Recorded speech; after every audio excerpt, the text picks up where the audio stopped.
Labis na ikinagulat ng marami ang pagkakalegwak nina Dingdong at Patrick sa kompetisyon na PBB Gen 11, matapos na silang dalawa nga ang nakakuha ng pinakamababang boto mula sa taong bayan.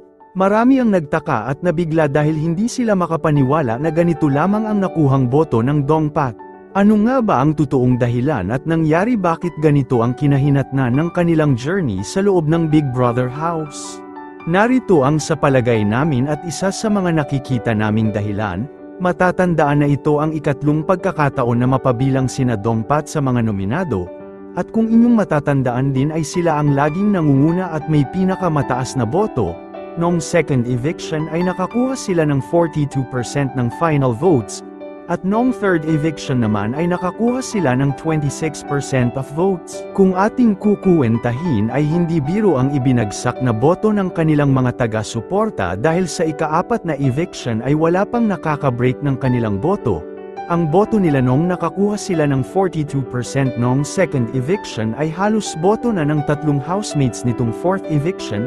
Sa palagay namin ang isa sa mga dahilan ay naubusan na ng bala ang kanilang mga taga-suporta at naging kampante na lang sila kung ano ang magiging resulta.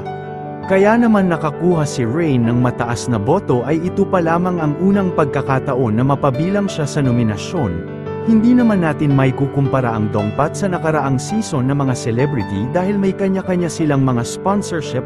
Ang mga housemates naman ngayon ay normal lang na mga tao at wala silang kakayahan na ma-reach ang malaking boto. Kung ating pagbabasihan pa na kahit malaki ang boto na nakuha ni Rain ay hindi pa din niya nalagpasan ang boto ni Dongpat noong second and third eviction.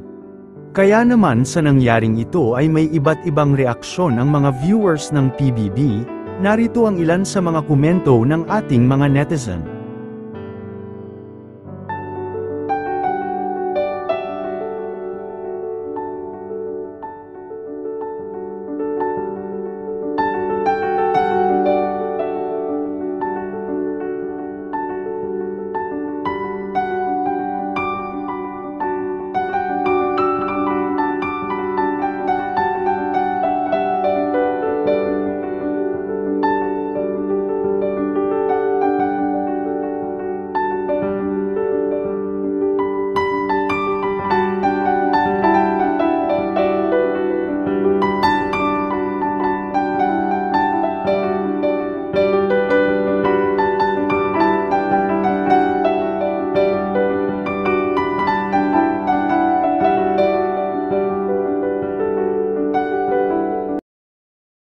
Abangan kung sino-sino naman ang mapapabilang sa mga nominado ngayong linggo.